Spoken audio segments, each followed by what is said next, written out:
Wari sapuna tabiribisingbu taramna uksabagga loinana lobirasi Chanbi Leitan Themgi hostel dugi thaudo wari asigi mari suba tangka premna mafamdu changlakpa matamdani nupi ama masa pumba tasilaga kappaga leirami premna kananrangbo sidati kaidorino nupi do kaplambadu chap lewkre masa pumba adumak tasilaga leiri premna amuk hanjinna hanglakmi kanano nang buhay bane nupi do mamay fat nong khalakmi nupi gi saktam do ubada prem ikhang khangna maning khangan hanbada tui nupi do phamlam badagi hawalaga prem tamna tapna changsilai prem do kina maning handana chali tanja do kunjona masabu kau duna thiraklami bungo o bungo tabro kaida leige prem do kaurak liba adomda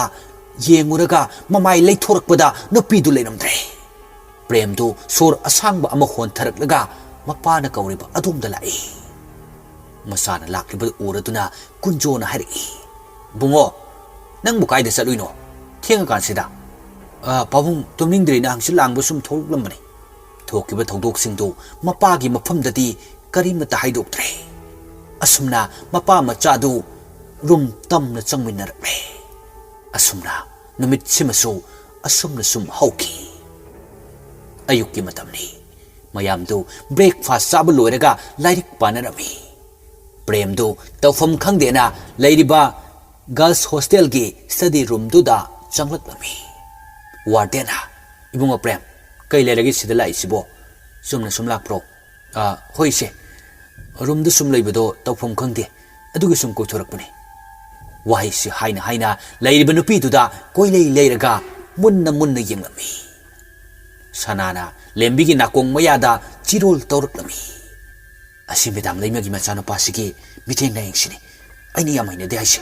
lembina hoini bideng se kanomi tawtoi mana haiba wadaga thajaba yaba na deko wardena angangsa mase atei kana sunate medam leimagi machano paniko khangdaba yaurasu ngasidagi khangjeloko premdu sanana phamliba adomda laklaga hanglaknami isan nangdi kaiming kauge leiriba mayam sida hangdraga sana mangonda direct hanglakpaduda ngakchanana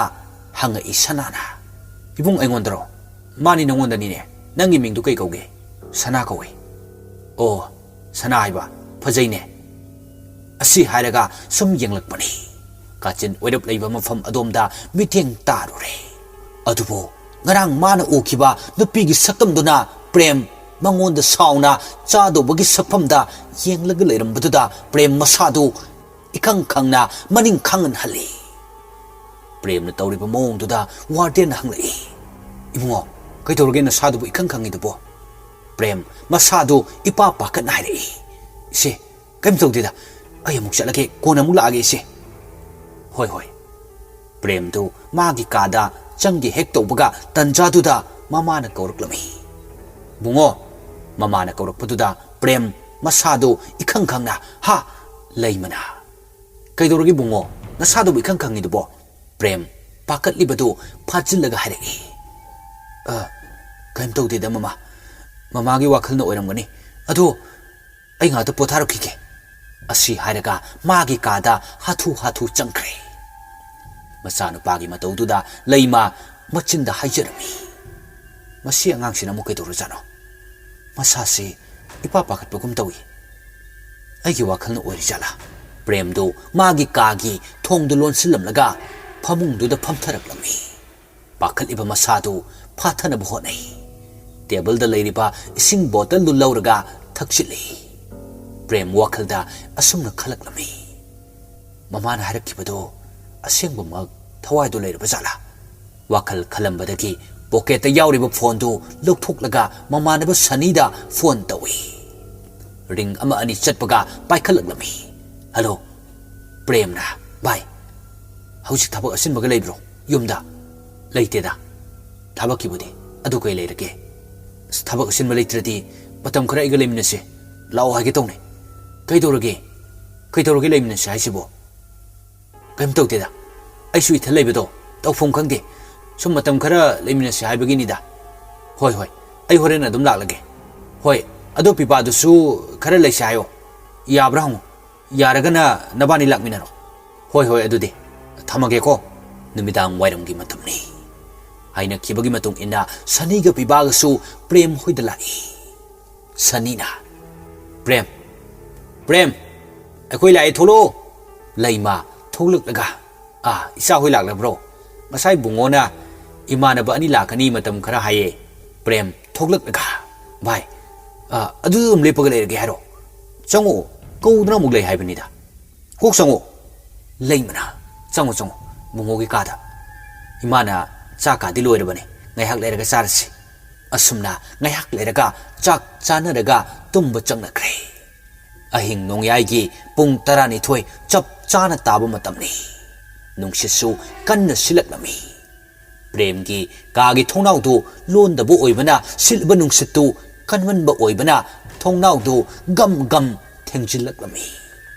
ꯊꯣꯡꯅꯥꯎ ꯊꯦꯡꯖꯤꯟꯕꯒꯤ ꯃꯈꯣꯜꯗꯨ ꯀꯟꯕꯅ ꯄ꯭ꯔꯦꯝꯗꯤ ꯃꯤꯀꯞ ꯊꯣꯛꯂꯛꯂꯝꯃꯤ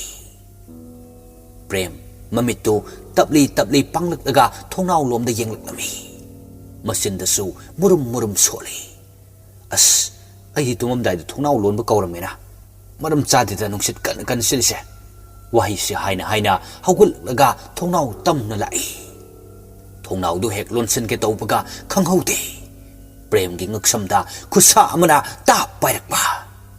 ꯄ꯭ꯔꯦꯝ ꯃꯁꯥꯗꯨ ꯈꯪꯅ ꯅꯥꯟꯊꯣꯛꯅꯕ ꯀꯟꯅ ꯍꯣꯠꯅꯩ ꯑꯗꯨꯕꯨ ꯉꯝꯗ꯭ꯔꯦ ꯈꯨꯠꯁꯥꯗꯨꯅ ꯀꯟꯅ ꯄꯥꯏꯁꯤꯜꯂꯛꯄ ꯑꯣꯏꯕꯅ ꯇꯥꯟꯖꯥꯗꯨꯗ ꯁꯅꯤꯗꯨ ꯃꯤꯀꯞ ꯊꯣꯛꯂꯛꯂꯝꯃꯤ ꯐꯃꯨꯡꯗꯨꯗ ꯄ꯭ꯔꯦꯝ ꯇꯨꯝꯃꯝꯗꯕꯗꯨꯗ ꯀꯥꯏ ꯆꯠꯈ꯭ꯔꯦꯅ ꯌꯦꯡꯂꯛꯂꯝꯃꯤ ꯄ꯭ꯔꯦꯝꯅ ꯊꯣꯡꯅꯥꯎ ꯃꯄꯥꯗ ꯃꯈꯣꯡ ꯐꯤꯗ꯭ꯔꯤꯡ ꯐꯤꯗ꯭ꯔꯤꯡ ꯀꯥꯎꯔꯤꯕꯗꯨ ꯎꯔꯗꯨꯅ ꯁꯅꯤ ꯄꯥꯈꯠꯅ ꯆꯪꯁꯤꯜꯂꯛꯂꯒ ꯆꯤꯡꯊꯣꯛꯅꯕ ꯍꯣꯠꯅꯩ ꯅꯨꯄꯤꯗꯨ ꯁꯥꯎꯅ ꯁꯅꯤꯒꯤ ꯉꯛꯁꯝ ꯃꯄꯥꯗ ꯈꯨꯖꯤꯟꯅ ꯈꯣꯠꯂꯛꯂꯝꯃꯤ ꯁꯅꯤ ꯆꯩꯅꯥꯗꯨꯅ ꯂꯥꯎꯔꯝꯃꯤ ꯃꯈꯨꯠꯅ ꯉꯛꯁꯝꯗꯨ ꯄꯥꯏꯁꯤꯜꯂꯒ ꯑꯅꯥꯕ ꯈꯥꯡꯖꯔꯝꯃꯤ ꯅꯨꯄꯤꯗꯨꯅ ꯄ꯭ꯔꯦꯝꯗꯨ ꯈꯪꯊꯥ ꯊꯥꯗꯔꯛꯏ ꯄ꯭ꯔꯦꯝ ꯉꯛꯁꯝꯗ ꯃꯈꯨꯠꯅ ꯄꯥꯏꯁꯤꯜꯂꯒ ꯁꯣꯔ ꯋꯥꯅ ꯋꯥꯅ ꯍꯣꯜꯂꯤ ꯁꯅꯤꯅ ꯏꯁꯤꯡ ꯂꯧꯔꯨꯔꯒ ꯄ꯭ꯔꯦꯝꯗ ꯄꯤꯊꯛꯄꯤꯔꯝꯃꯤ ꯐꯃꯨꯡꯗ ꯇꯨꯝꯃꯒ ꯂꯩꯕ ꯄꯤꯕꯥꯗꯨ ꯃꯃꯤꯠ ꯈꯪꯄꯥꯡ ꯄꯥꯡꯊꯣꯛꯂꯛꯂꯝꯃꯤ ꯇꯟꯖꯥꯗꯨꯗ ꯃꯗꯨꯗꯒꯤ ꯐꯨꯛ ꯍꯧꯒꯠꯂꯛꯂꯒ ꯊꯣꯡ ꯇꯝꯅ ꯂꯥꯛꯂꯒ ꯊꯣꯡ ꯍꯥꯡꯉꯒ ꯊꯣꯛꯈꯤ ꯊꯣꯡ ꯍꯥꯡꯕꯒꯤ ꯃꯈꯣꯜ ꯇꯥꯕꯗ ꯁꯅꯤꯒ ꯄꯤꯕꯥꯒꯗꯨ ꯌꯦꯡꯊꯣꯔꯛꯂꯝꯃꯤ ꯄꯤꯕꯥꯅ ꯆꯨꯝꯗ꯭ꯔꯤꯡ ꯆꯠꯈꯤꯕꯗꯨ ꯎꯔꯗꯨꯅ ꯐꯝꯂꯝꯕꯗꯒꯤ ꯑꯅꯤꯗꯨ ꯐꯨꯛ ꯍꯧꯒꯠꯂꯛꯂꯒ ꯇꯥꯟꯅꯔꯛꯂꯝꯃꯤ ꯄ꯭ꯔꯦꯝꯅ ꯄꯤꯕꯥ ꯄꯤꯕꯥ ꯀꯥꯏꯗꯅꯣ ꯅꯪ ꯆꯠꯂꯤꯕꯗꯨꯕꯨ ꯄꯤꯕꯥ ꯄ꯭ꯔꯦꯝꯅ ꯀꯧꯔꯤꯕꯗꯨ ꯄꯤꯕꯥ ꯃꯥꯗꯤ ꯇꯥꯔꯝꯗ ꯆꯨꯝꯗ꯭ꯔꯤꯡ ꯑꯗꯨꯃꯛ ꯆꯠꯂꯤ ꯁꯅꯤꯒ ꯄ꯭ꯔꯦꯝꯒꯗꯨ ꯈꯔ ꯀꯟꯅ ꯆꯦꯜꯂꯛꯂꯒ ꯄꯤꯕꯥꯒꯤ ꯃꯃꯥꯡꯗ ꯂꯦꯞꯄꯤ ꯄꯤꯕꯥ ꯃꯥꯗꯤ ꯃꯃꯥꯟꯅꯕ ꯑꯅꯤꯕꯨ ꯃꯁꯛ ꯈꯪꯗꯕꯒꯨꯝꯅ ꯃꯃꯥꯟꯅꯕ ꯑꯅꯤꯕꯨ ꯏꯟꯊꯣꯛꯂꯒ ꯂꯩꯔꯤꯕ ꯏꯁꯇꯤꯌꯥꯔ ꯑꯗꯨꯗ ꯀꯥꯈꯠꯈ꯭ꯔꯦ ꯄꯤꯕꯥꯒꯤ ꯃꯑꯣꯡꯗꯨꯗ ꯑꯅꯤꯗꯨ ꯏꯉꯛ ꯉꯛꯅ ꯌꯦꯡꯅꯩ ꯑꯅꯤꯗꯨ ꯆꯤꯡꯅꯔꯗꯨꯅ ꯍꯥꯊꯨ ꯍꯥꯊꯨ ꯄꯤꯕꯥꯕꯨ ꯇꯥꯟꯅꯔꯛꯂꯝꯃꯤ ꯄꯤꯕꯥꯗꯨ ꯌꯨꯝꯒꯤ ꯈ꯭ꯋꯥꯏ ꯑꯔꯣꯏꯕ ꯃꯊꯛꯇꯨꯗꯒꯤ ꯆꯣꯡꯊꯒꯦ ꯇꯧꯏ ꯃꯃꯥꯟꯅꯕ ꯑꯅꯤꯅ ꯄꯤꯕꯥꯕꯨ ꯐꯥꯔꯝꯃꯤ ꯄꯤꯕꯥ ꯁꯥꯎꯅ ꯃꯃꯥꯟꯅꯕ ꯑꯅꯤꯕꯨ ꯏꯟꯊꯣꯛꯅꯕ ꯌꯥꯝꯅ ꯀꯟꯅ ꯍꯣꯠꯅꯩ ꯁꯅꯤꯒ ꯄ꯭ꯔꯦꯝꯒꯁꯨ ꯄꯤꯕꯥ ꯂꯩꯖꯕꯤ ꯊꯥꯅ ꯐꯥꯅꯕ ꯍꯣꯠꯅꯔꯤ ꯄꯤꯕꯥ ꯃꯥꯗꯤ ꯅꯨꯄꯤꯗꯨꯒꯤ ꯊꯋꯥꯏ ꯆꯪꯕ ꯑꯣꯏꯕꯅ ꯁꯥꯎꯅ ꯃꯃꯥꯟꯅꯕ ꯑꯅꯤꯕꯨ ꯐꯨꯕ ꯍꯧꯔꯛꯂꯝꯃꯤ ꯇꯥꯟꯖꯥꯗꯨꯗ ꯂꯩꯃꯗꯨ ꯈꯣꯏꯆꯨ ꯂꯩꯈꯥꯝ ꯊꯥꯔꯒ ꯄꯨꯔꯛꯂꯝꯃꯤ ꯈꯣꯏꯆꯨ ꯂꯩꯈꯥꯝ ꯃꯅꯝꯗꯨꯗ ꯄꯤꯕꯥꯗꯨ ꯁꯥꯎꯅ ꯉꯪꯉꯒ ꯍꯥꯏꯔꯛꯏ ꯑꯩꯕꯨ ꯊꯥꯗꯣꯛꯑꯣ ꯃꯗꯨꯅ ꯅꯈꯣꯏꯒꯤ ꯑꯐꯕ ꯑꯣꯏꯒꯅꯤ ꯑꯁꯤ ꯍꯥꯏꯔꯒ ꯅꯥꯟꯊꯣꯛꯅꯕ ꯀꯟꯅ ꯍꯣꯠꯅꯩ ꯂꯩꯃꯗꯨ ꯄꯤꯕꯥꯒꯤ ꯃꯅꯥꯛꯇ ꯆꯪꯁꯤꯜꯂꯛꯂꯒ ꯈꯣꯏꯆꯨ ꯂꯩꯈꯥꯝꯒꯤ ꯃꯈꯨꯗꯨ ꯄꯤꯕꯥꯒꯤ ꯃꯃꯥꯏ ꯃꯁꯥ ꯄꯨꯝꯕꯗ ꯍꯨꯝꯖꯤꯜꯍꯜꯂꯤ ꯄꯤꯕꯥꯗꯨ ꯉꯥꯏꯍꯥꯛ ꯅꯥꯟꯊꯣꯛꯅꯕ ꯀꯟꯅ ꯃꯨꯛꯂꯝꯂꯒ ꯒ꯭ꯌꯥꯟ ꯑꯗꯨꯃꯛ ꯇꯥꯈꯤꯗ꯭ꯔꯦ ꯁꯅꯤ ꯄꯥꯈꯠꯅ ꯄꯤꯕꯥꯒꯤ ꯃꯃꯥꯏꯗ ꯇꯞꯂꯤ ꯇꯞꯂꯤ ꯊꯥꯔꯒ ꯀꯧꯔꯝꯃꯤ ꯄꯤꯕꯥ ꯄꯤꯕꯥ ꯇꯥꯕ꯭ꯔꯣ ꯇꯥꯕ꯭ꯔꯣ ꯄꯤꯕꯥ ꯂꯩꯃꯅ ꯕꯨꯡꯉꯣ ꯀꯧꯔꯨꯔꯅꯨ ꯇꯥꯔꯔꯣꯏ ꯅꯕꯥꯅꯤ ꯀꯥꯗ ꯄꯨꯁꯤꯜꯂꯒ ꯐꯖꯅ ꯄꯣꯊꯥꯔꯣ ꯇꯞꯅ ꯒ꯭ꯌꯥꯟ ꯂꯥꯛꯆꯔꯖꯅꯤ ꯄ꯭ꯔꯦꯝꯅ ꯏꯃꯥꯅ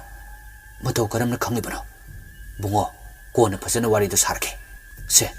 ꯍꯧꯖꯤꯛꯇꯤ ꯊꯦꯡꯉꯤ ꯅꯨꯡꯉꯥꯏꯇꯦ ꯑꯗꯨꯅ ꯅꯣꯏꯁꯨ ꯐꯖꯅ ꯄꯣꯊꯥꯅꯕ ꯇꯧꯔꯨꯔꯣ ꯄ꯭ꯔꯦꯝꯁꯨ ꯃꯈꯥ ꯇꯥꯗ꯭ꯔꯦ ꯍꯌꯦꯡ ꯐꯖꯅ ꯁꯥꯟꯅꯔꯒꯦ ꯈꯟꯈ꯭ꯔꯦ ꯑꯁꯨꯝꯅ ꯁꯅꯤꯒ ꯄ꯭ꯔꯦꯝꯒꯅ ꯇꯧꯔꯒ ꯄꯤꯕꯥꯕꯨ thangga ka tamna puraklaga pothahan kre sani ka prem gadi tum thaba yaramde ngai hak uirum tum thagi tawrakpaga ka duda attach tawraga laiba toilet tu daki ising thadok pagi makol taraklami tum thagi tawrangba ani du mamit khangpang pang thoraklami sani du prem du onsilaklaga karino tawrisi haibagi mitengta yenglaklami prem su khangde haibagi mawangda makok nomlaklami prem du tumlambadagi hawgalaga toilet manak adwaida sangsilaklaga kanano manungda leirido asumna hangi adubo kanamtana khumlaktabaduda tapna sangsilaga toilet ki thong du hangi thong hangaga yenguba matamdadi kana sumafam duda leiramdre sanina kana lege duda premna kanamta leiteda asi haraga thong du lonsilamlaga phamung tamna lai ahing tuma prem ga sani gadi tumdana nongan kre ayuk ki matamni bibadu mikap thoglakga nakan tumliba sani ga prem gada yenglakmi sani ga prem gadi nongalamdai tumthakibo oibana mikap thoglamde isi sina adumak tumli bibadu hawgat ke tawbaga masa pumbadu chaina phorklami hawgat pangamda amuk hipthaki masa mathanta wasu haijarami as aibo ngarang kaidokrage isa pumba chaina phorisibo handak muksu nampuda hawgat na kanna honai bibadu adubu ngamde bibana sani ga prem ga masa noma ga hawdui tabro prem sani tabro se hawgolomta prem tu tumba thugai haibagi sauningba mawngda sugatlaga nakanda onthoklaga amuk tumthaki nupi tare tu college chatnaba kanna loisinmari lembi tu samhatna sanadu onsilaga wa hairuklami sana nangbu nuksiyena koitan tane haibdo madu nupado horen ga amu hairadi yakroko as aidi taliko yabaga ngamo talibu kaino kayam kuina talena chelaga laiki ka haibno wanangbo sanana adu oiragana nange koinaro engonda hairpu oiradi nahana koinarani jenitana yare nabani gi warido tabu wasile thenge thosilo nupi tare tu college chatnaba thoknarakle nupa ahum tu terrace ta lepaga wari sanaramani sana hoi party na college chatpagi tholakpadu uraduna sani na hairakami prem nogi hostel sidi nupi masak phajaba yam leina amtabu koisira khangdene premna phajabani loina asigi matai thangse sana ko ne asimadi yekpira anu aigine kana thamkrabane bibana as minga yam khangamine karamba saraktabu khangloina nangna premna nahana mo hostel manung sanguye aduda khangbunida sanina kibukine nupi ngakta leibu hostel sida sanguine ba ngamkhredu nupa nakse premna as sum tawphum khangdabdu sangubanida bibana nabani gi wari ga do amta ngaikho ngarang abu kai dokhige asai hawir ke dawbade isa se loi thindoi lingu faw ngamdi sanina kai de gi ngamane ke nangdi siram dorabani nang dolan mathakta gi chungthani na tawre prem ga ibani na nang phana bu honbada kayam di wai biba ngakna e kaino haisibo aibu sini tawe haiba ai di ngarang adum tumaga leihe noina pangai hajin bo iramni premna bai hajin manate sanina harise aseng wafamni asi hairaga ngarang thokiba thogdok bomba amata chithadana bibada tamlami wari singdu taraga biba madi angakpana kham thengkre college tani sanadu classroom da changge tawbaga kauraklami sana kaurakli kanano khanna yengthora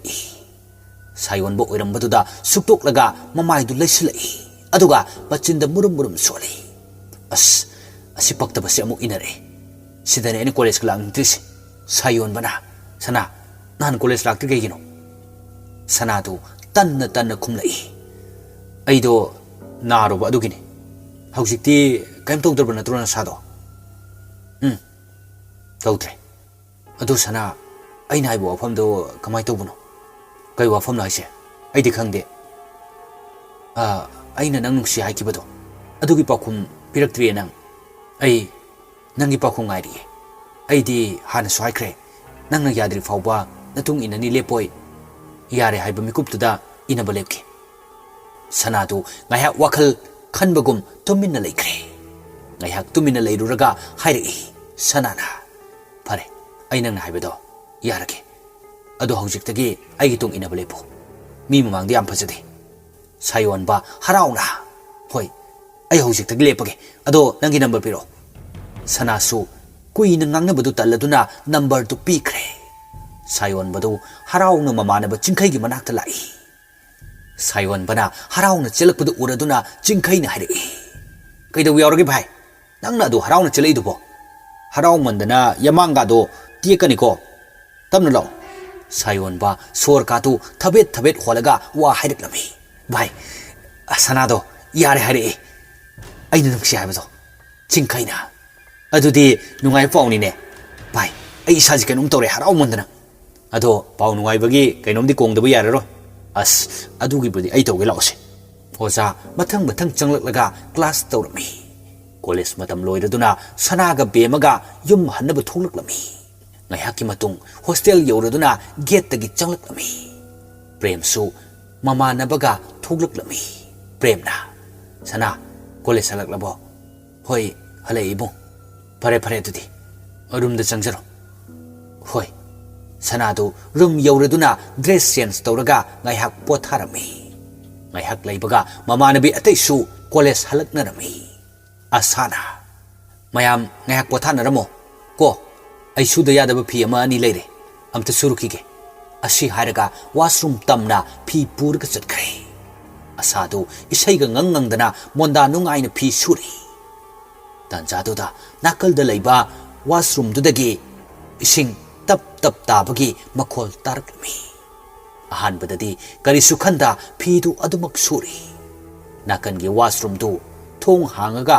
mi thoki bagi mong to bududa asa phi suram badu chap lepaga kaurakmi kanano washroom dagi thokri dubo hangli badu kanaptana khumlamde asa masadu ki bagi thak nikna laurakmi asa masadu pakat boy kari boy phidu suba prap losalmi maningdagi kusa amana asagi lengjumda pairakmi asadu khangna kanna hekta laurakmi jenitana kari noibema nakonga pangbatare adu kanna lauri du karigino nangbo ngawrbo asa makhutu mathapakta thamaga pakhatpadu phathai aduga hairi lakpabu kamai lake makhol mawaga amta tadeda wa amata su haira udana adudi nate hoi mai kemta haidana lengjum sida hekta pari adudi khangtaba o wangang hauta aina lanjare atu nangbo loirbo phi subudubo loire amta phawse minuse hoi lao asaga jenita ga do terrace la minarami phi phawba asado bucket yauriba phi do amamam lokthok laga phawrami jenita di sum koina mafam du yenglami sum yenglakpada wang ma amada leiriba room duda munni yenglami room dugi nakal dagi nupi ama thoklami jenita da munni yenglaga